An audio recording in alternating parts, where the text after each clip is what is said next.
Está no ar o podcast O Consultório Entrevista.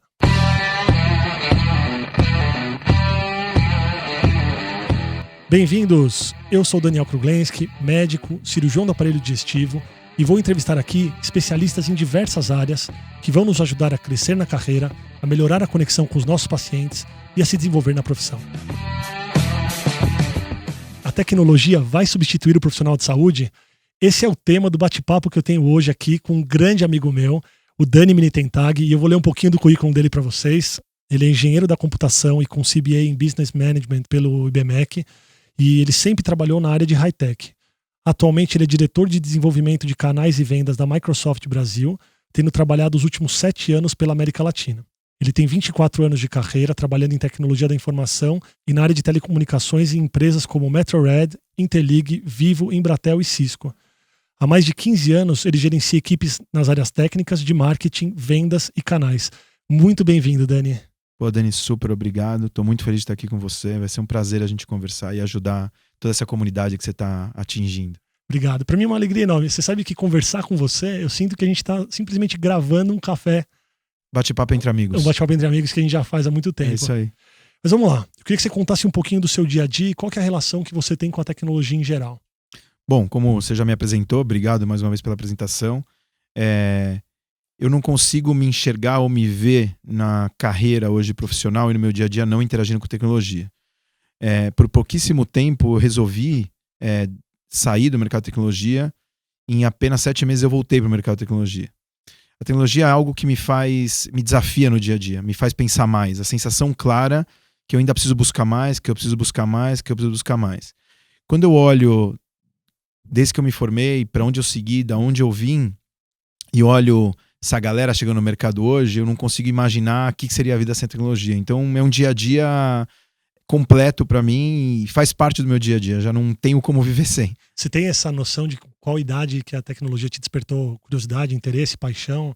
É uma pergunta interessante, né? Como eu fiz escola técnica também, incentivado pelo meu irmão mais velho, que depois largou a tecnologia e depois retornou, eu acabei indo numa onda de vamos estudar algo novo e algo que mexa com matemática, física, etc.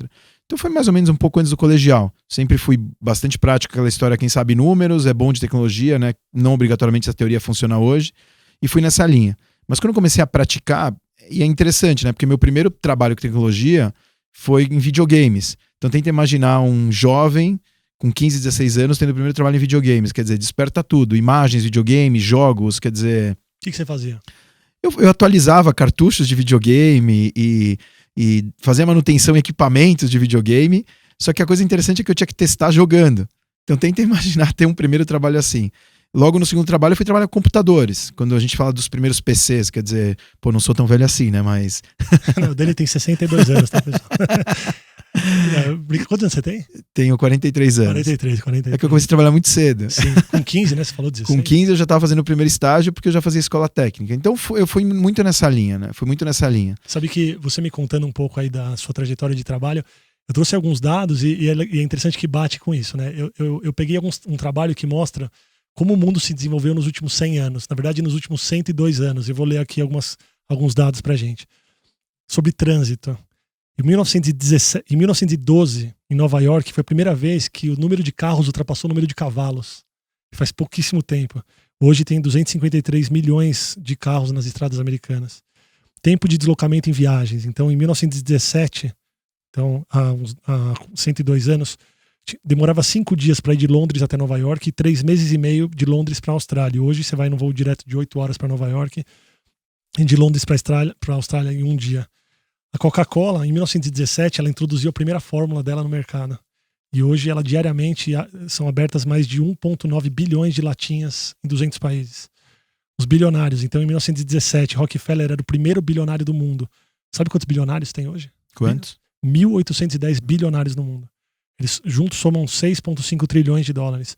Se você fosse atualizar a fortuna do Rockefeller para os dias de hoje, ele teria 340 bilhões. E o Bill Gates tem 84 bilhões. Então era muito rico. Número 1 de novamente, né? Até que dá uma sensação de distribuição de renda, né? Total. Brincadeira, viu, pessoal? É só uma brincadeira. Dos bilionários também é interessante falar quantos deles estão no mercado high-tech, né? Muitos. Muitos. É. E terminando a minha lista aqui sobre telefones fixos e celulares. Em 1917, 8% das casas dos Estados Unidos tinham um telefone de linha, e hoje 80% tem celular, sendo que metade só celular, não tem mais telefone de linha. E sobre invenções e tecnologia, e a gente vai continuar nosso bate-papo, sabe qual foi a maior invenção de 1917? O interruptor de luz. A invenção do ano foi esse interruptor que você liga à luz. E hoje a gente fala de terapia gênica, inteligência artificial, robótica, sensores, biologia sintética, ciências de materiais, exploração do espaço. E aí eu já queria entrar com a minha pergunta: como que você enxerga essa explosão de conhecimento e o aumento da tecnologia nas últimas décadas? A primeira coisa que eu enxergo que é interessante nesse estado da tecnologia, e quando você pega os dados, eu gosto de conectar isso com a democratização. Né? Então, quando você fala, pegar o primeiro exemplo do carro, né?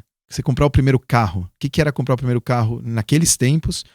Mais do que isso, o que era comprar o primeiro carro há 20 anos atrás? O que é comprar hoje um primeiro carro? E a gente fala de democratização. A tecnologia permite você democratizar tudo isso que você falou até agora. Tudo isso. Quer dizer, você tem acessibilidade a isso. Você tem uma população em crescimento constante. Você tem as pessoas... Obviamente, a gente tem desafios sociais no planeta inteiro, mas tem pessoas com mais acesso à informação, graças às tecnologias, e aí democratizando. Então, assim, é uma coisa incrível. É uma coisa incrível. Todos esses dados são incríveis. Só que, por outro lado, olha que interessante. Quando a gente fala de tráfego, por exemplo, né, e a gente olha para uma cidade como São Paulo, a gente para pensar e fala: onde estão sendo usadas a tecnologia dentro da cidade? Onde estão as cidades inteligentes no lugar que a gente vive para garantir que a gente faça uma qualidade melhor, a gente gere uma qualidade melhor para a população? Então, onde a gente tem que desafiar, muitas vezes, o ecossistema e aqueles todos que podem ter acesso à tecnologia. Por outro lado, você fala de interruptor, né? A gente não precisa mais de interruptor, né? Não precisa. A gente não precisa de interruptor. A gente acessa de onde a gente quiser, a gente controla a nossa casa de onde a gente quiser, a gente entra no ambiente, ele acende, ele apaga, o que garante também o uso da tecnologia para poder economizar, porque a tecnologia é usada pro outro lado também. Como a gente vai economizar, como a gente vai cuidar dos bens. Eu acho que fica claro o dinamismo, né? Total. Então não é nada fixo. Mesmo Nada. Interruptor, talvez eu já precisei muito de interruptor. E carro também, a gente já precisou muito. Eu já vendi o meu. Então... Eu ainda não, vou nesse caminho. Mas é isso. E mesmo essa democratização que você fala, com os computadores é a mesma coisa. Total. O acesso à internet é a mesma coisa. A gente tinha dificuldade de acessar a internet. Esperava das 9 da noite, aquela linha de escada. E hoje a gente acessa a internet em qualquer lugar. Eu vou comentar, quando eu trabalhei nessa empresa Metrorede, foi uma das primeiras empresas que instalou fibra ótica pelas grandes capitais do Brasil, investimentos estrangeiros. E eu lembro quando a gente começou a chegar nas empresas com fibra ótica direto. Eu tô falando isso em 98, quer dizer, a gente tá falando de 20 anos atrás, foi ontem, né? E eu lembro na época fazendo faculdade, a gente estudando telecomunicações, as conectividades, o tamanho da conectividade, o quanto você podia conectar, o quanto era caro, né? O quanto era caro. E hoje em dia, né? Olha que interessante, né? Sim. A gente tem fibra ótica chegando na nossa casa, né? Aquele fiozinho de fibra ótica chegando em casa, te entregando tudo que você precisa. Celular, né? A gente conhece casos, né? As pessoas com celulares gigantes conectando e não funcionando. Você tinha um celular na cintura, o celular não pegava. E hoje em dia não. Você tem no mesmo celular 2 linhas, 3 linhas, quer dizer, democratizando novamente, né? É isso que faz também com que a gente esteja numa era de conhecimento. A explosão do conhecimento, a facilidade de acesso. Então, até tem alguns fatores determinantes para isso acontecer. A internet das coisas. Hoje você usa o seu aparelho que ele já gera informação para a gente poder mudar o jeito de agir ou melhorar o jeito de consumir, que é o Big Data, né? Todo mundo hoje tem acesso a essas informações. O avanço da ciência, das invenções. E mais do que tudo isso, vem com a democratização que você falou, porque antigamente um cara que estudava algo muito específico na Rússia, ele era sozinho, estudava lá sozinho. Hoje, se eu estudar uma coisa muito específica na minha casa, eu consigo compartilhar essa informação com o mundo inteiro. Sabe que isso também está relacionado um pouco de comportamento, né, Dani? A história que a gente, no passado, você ter informação tua era teu poder, né? A informação era um poder. Hoje em dia, o que te gera mais poder é compartilhar a informação. É uma coisa interessante, a gente tem que compartilhar. Sim. Acho que isso está muito alinhado do que você vem fazendo, né? De compartilhar, de trazer, Sim. de discutir. E é bem isso mesmo, é bem isso mesmo. Por isso que essa galera chegando nova no mercado é a galera do compartilhar. É o compartilhar tudo, é o compartilhar o carro, é compartilhar tudo. O aplicativo. Você falou do Big Data. É uma coisa interessante, né? No passado você tinha o dado também. Você tinha o dado sempre existiu. O negócio é que você não tinha como tratar esse dado. Você não tinha forma de tratar esse dado. O dado estava lá. As pessoas andavam pelas ruas, os semáforos existiam. Mas a aquisição dos dados era um pouco mais lenta. Né? Era lenta e mais cara, porque você não tinha acesso. É isso, era da acessibilidade. Você tem acesso a acessar, a compartilhar. Isso faz com que democratize mais e que você consiga fechar essa conta de alguma forma, quando você pensa no lado business da coisa também, entendeu? Eu tô aqui pensando como eu vou começar a trazer essa conversa pro lado médico.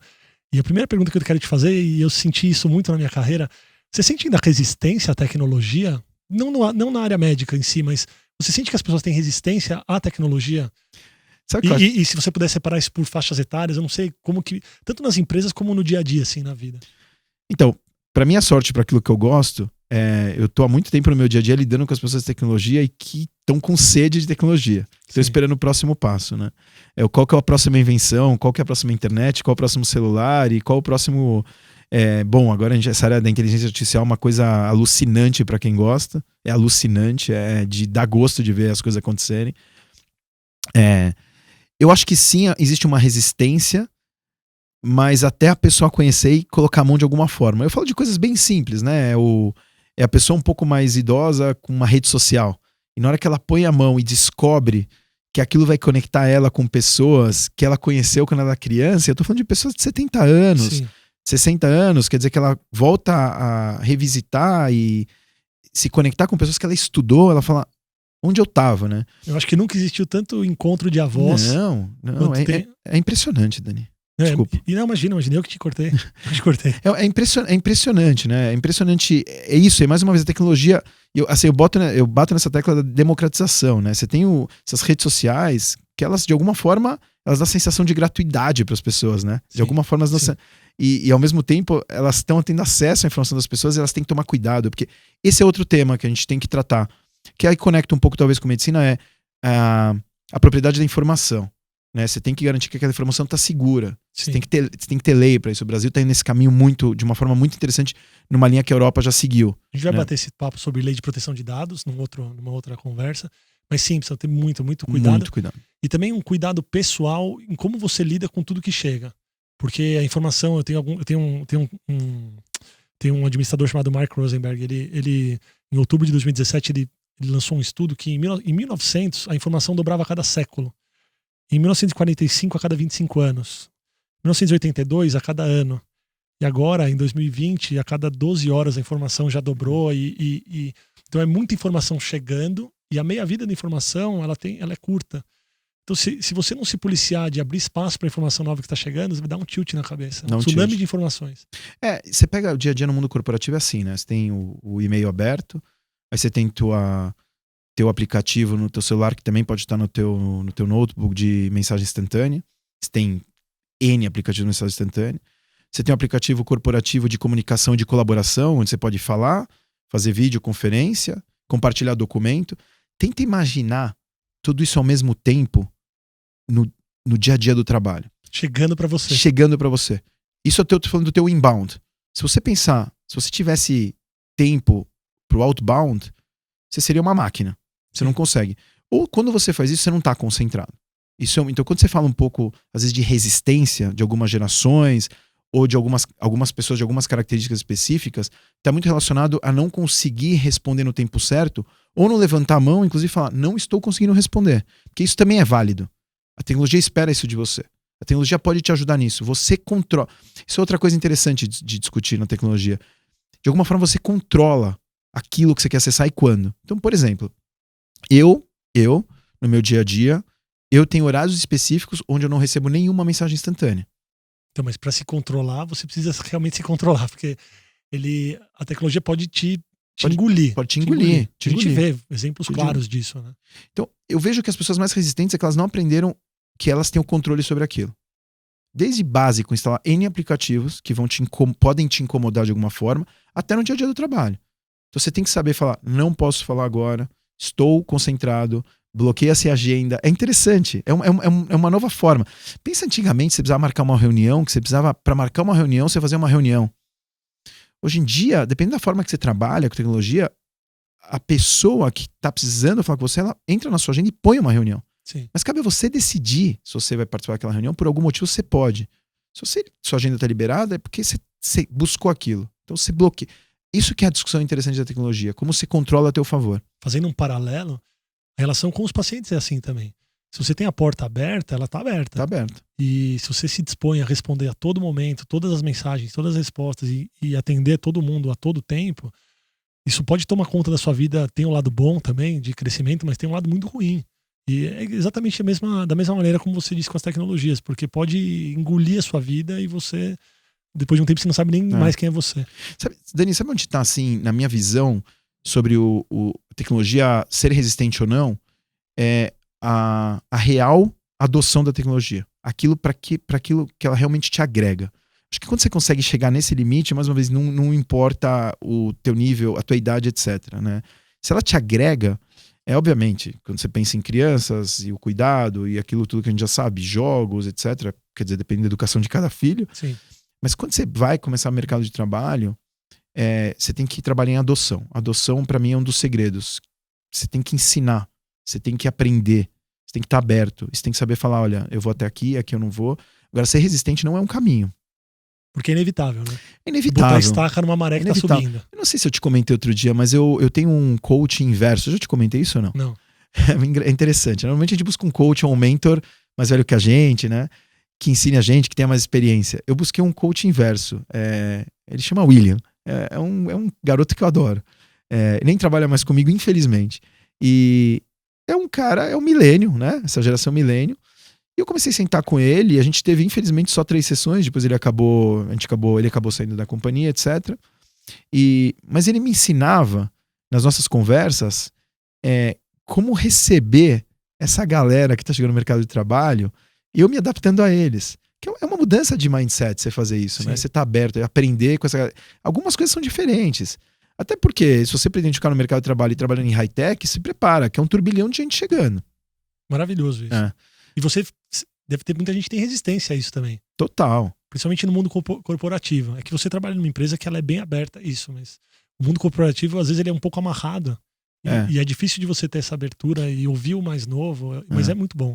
Mas são mudanças que estão acontecendo, né? Sim. São mudanças legais que estão acontecendo, e acho que as empresas de high-tech, começando inclusive pelas startups, né? Elas estão trazendo um comportamento diferente, né? Quando você fala dos bilionários, e quando você olha para vales do silício, são vales dos silícios pelo planeta, você fala, essa galera tá fazendo a diferença, entendeu? Quer dizer, o que a gente precisa se espelhar e aprender com eles? Essa tem que ser a visão. Sim.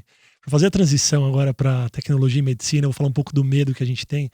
E não precisa nem ser na medicina, mas vai existir as máquinas tomarem os homens? Essa ficção? Eu adoro essa pergunta. Adoro. Sabe o que me lembra quando a gente fala disso? Você lembra aquele filme, Dani, que era um dos filmes, aqueles filmes típicos que se invade Nova York e os robôs acabam com tudo, né? Sim, em vários, né? E vários, né? Parece que aquilo é quase um desejo, né? Eu acho uma loucura aquilo. Eu particularmente não sou um fã desse tipo de filme. Mas quem cria as máquinas e quem programa as máquinas e quem faz a máquina ser mais inteligente ou não é o homem. É o homem. O desafio que a gente tem hoje é interessante isso. E eu posso até te falar de Brasil e te falo números também. Mas o desafio que a gente tem hoje é falta de capacidade humana para a gente programar mais as máquinas. Não são as máquinas se autoprogramarem e buscarem a sua independência. Eu acredito zero nisso. Mas existe isso? Você acha que existe esse caminho de inteligência artificial e de retroalimentação até? De retroalimentação, sim, mas não vai substituir o homem, Dani. Hoje a gente falta, no mercado de tecnologia, a gente está faltando, eu te falando de vagas para jovens, para entrar no mercado, assim, de cara. Mais de 30 mil vagas abertas. Quando a gente tem um país de 12 milhões de empregados, eu estou falando de vagas abertas, disponíveis, buscando pessoas que têm o mínimo conhecimento de tecnologia, de programação.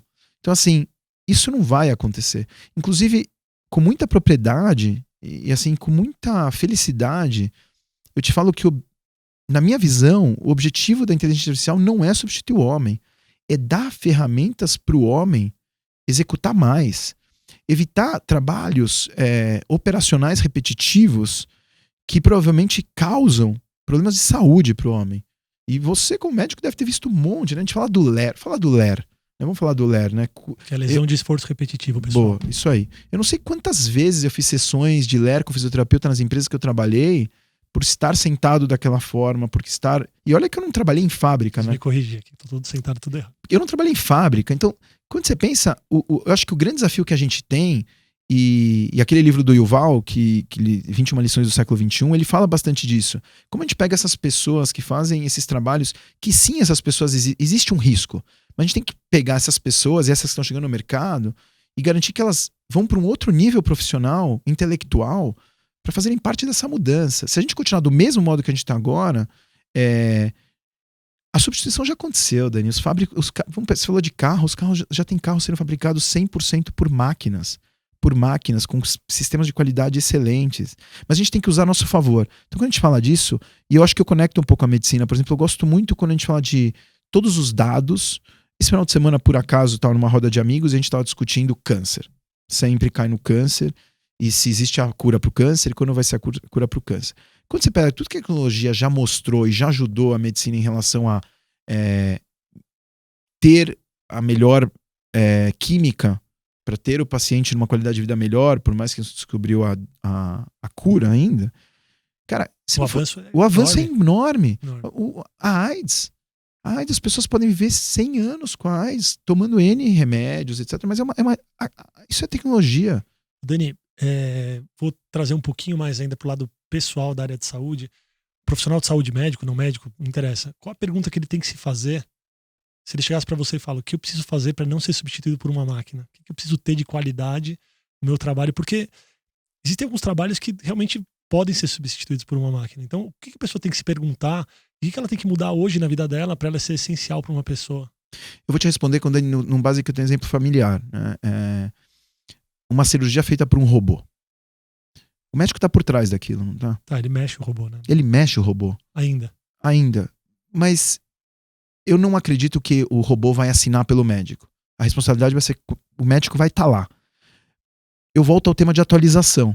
Aquele médico, na minha visão, que não estiver se atualizando a entender o que está acontecendo desse outro lado, dessa indústria de robótica, entrando na medicina, esse médico vai ficar desatualizado. Ele tem que fazer parte daquilo. É uma opinião minha pessoal, não é uma opinião corporativa, né? Para deixar claro, é uma opinião minha pessoal. Eu não consigo acreditar que o robô vai assinar pelo médico. A gente precisa da responsabilidade humana, e quando fala em medicina, a responsabilidade humana. Mais do que isso, Dani, acho que eu vou conectar de novo a teu tema. O paciente precisa do médico, o paciente precisa interagir com o médico. Por mais que a gente vê a máquina desenvolvendo a face, a voz, isso é uma evolução gigante. Hoje em dia você fala com máquinas, que você nem sabe que você está falando com máquinas, a perfeição que está chegando a tecnologia.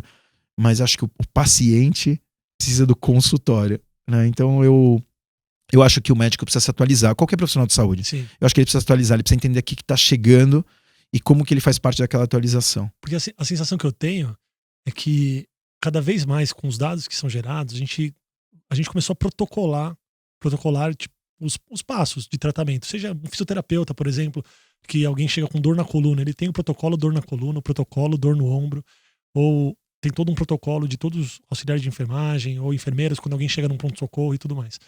Quanto mais protocolar, mais robotizado, às vezes a gente acaba esquecendo um pouquinho do lado humano. E eu acho que se a gente fizer um negócio muito robótico, a gente pode sim ser substituído. Talvez não seja com a mesma qualidade, mas se a sua função num pronto-socorro é tirar dados do paciente, colher temperatura, medir pressão, e não é fazer aquela pessoa se sentir acolhida, fazer aquela pessoa se sentir melhor, você vai poder ser substituído. Esse é o meu pensamento. Agora, se tiver de alguma maneira, e eu acho que a gente pode fazer isso porque nós somos humanos, né, e não robôs, acolher a pessoa, se a gente puder acolher quem chega, e aí seja com um sorriso, com um toque, com uma palavra, o sentimento acho que vai ser difícil ser passado por robô, sabe? Eu acho que não vai ser passado, Dani. Eu acho que a gente não quer que seja passado. Mesmo quem tá no mundo de tecnologia. Acho que a gente não quer. E eu vou trazer uma outra coisa que eu trago sempre, e a medicina e qualquer outros meios que estão usando assim, sobre a responsabilidade, né? Sobre a responsabilidade. O engenheiro que construiu aquele carro que é montado por uma máquina, ele continua sendo o engenheiro responsável por aquele carro. Ele Sim. continua sendo. Sim. Se alguma pessoa tiver um acidente com aquele carro, ele vai ter um problema, ele assinou por aquilo. Assim, se um construtor civil, um engenheiro civil, assim como um carro sem motorista, né? A gente já viu isso acontecer, quer dizer, alguém... E quando a gente vai pro tema da medicina e em geral da saúde, eu acho que continua sendo. A gente já tem casos, você comentou isso, os protocolos dos exames, quer dizer, obviamente com esse turbilhão de dados, hoje o que levava quanto? Um mês para chegar um exame, depois 2 semanas, 3 dias, agora são em horas. Quer dizer, você entrega pro médico. O médico, ele pode... Experiência própria, o médico pode ler aquilo, falar, olha, cara, se tá bem, se tá mal, é o que saiu no exame. Ele pode também continuar sendo o médico, que eu acho que a gente espera que seja, e analise aquilo com todo o histórico do paciente. Sim. Com todo o histórico. O histórico diz muita coisa, né? A percepção, o contato humano diz o comportamento, aquelas perguntas que o robô não vai substituir. Não vai. Eu acho que, mais uma vez, por exemplo, eu adoro, é um assunto que eu gosto muito, e pretendo estudar até mais, mas o tema da inteligência artificial para cada indústria específica, a indústria da medicina, a indústria da manufatura, a indústria do mercado financeiro. Quer dizer, o que você vê é realmente tratar dados e gerar informação para serem usadas para alguém tomar decisão. A decisão ainda está na mão do médico. É isso, Dani, a decisão, mas isso é no mundo dos negócios também. Você pode ter um turbilhão de dados, mas no final, alguém tem que olhar para aquilo e falar assim, o robô pode até te gerar recomendação, mas você colocar e quando a gente volta para a saúde, quando você fala a decisão, assim, os governos vão permitir isso? Eu não sei, Daniel, eu acho que não, cara. Eu acho difícil também. Eu acho difícil. Agora, definitivamente, os profissionais de saúde têm que se atualizar como qualquer outro profissional. Sim. Eu estava tentando fazer um comparativo do acolhimento com essa história de robô e me veio à cabeça um negócio que não tem nada a ver com a medicina, mas acho que é legal falar. Fui no show do Ed Sheeran. Fui com a minha esposa no show do Ed Sheeran. Começou o show, ele subiu no palco, ele falou assim, tudo que eu tô fazendo aqui é ao vivo. Só que tava ele sozinho, não tinha banda. E ele tinha um aparelho que ele batucava ele pisava no chão, fazia um barulho lá no chão, pum, e o aparelho ficava repetindo, tum, tum, tum. Aí ele tocava uma tecla do teclado e ficava repetindo. Aí ele cantava todas as vozes do coral e o negócio ficava repetindo. E aí ele cantava a música inteira, com todos os sons que ele mesmo gravou em todos os instrumentos, e tinha um DJ que ajudava nessa sampleagem, sei lá como é que fala, né? Na mixagem da batucada dele. Ele cantou lá, o show foi longo, foi legal, mas o primeiro comentário com a minha esposa, faltou, né? Um baterista, banda, né? falta As um pessoas, cara na guitarra. Né? O calor humano. Falta. Assim, né? Foi perfeito, tecnicamente, maravilhoso. Mas faltou. Desculpa, Ed Sheeran, eu sei que você tá ouvindo aí, mas... Então eu vou te contar a minha experiência. Eu fui na gravação ao vivo do show da Ivete Sangalo no Allianz. É duro falar que você vai no Allianz, né? E aí, mas tem que ir, né? E foram 4 horas de gravação, ela indo e repetindo, interagindo com o público, aquela banda e aquele coral dela maravilhoso. É isso, é humano, né, cara? É humano. Você fala num show diferente, as diferentes experiências que a gente teve, você acha que não tinha tecnologia no show da Ivete Sangalo? Tinha muita tecnologia, muita. Sim. Desde o cabo que conecta o microfone já é muito melhor que de 10, 5, 2 anos atrás a tecnologia. E tá lá, conectada, falando com as pessoas.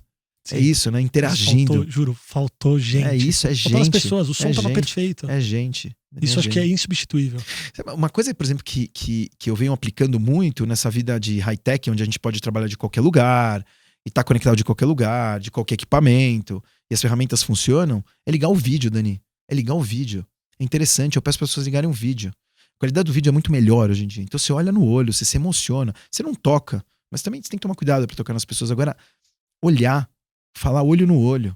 Sabe que você poder promover uma pessoa por vídeo é interessante, né? Antigamente, como você imaginar? É interessante. A gente pode hoje a telemedicina permite o atendimento por vídeo. É isso. E você consegue sentir o sentimento da pessoa, você não vai tocar na pessoa. Você fala da telemedicina, a telemedicina que existe há um tempão, né? A gente fala da telemedicina há um tempão, equipamentos mais antigos. Hoje em dia a tecnologia é robusta, né? Hospitais ultra conectados.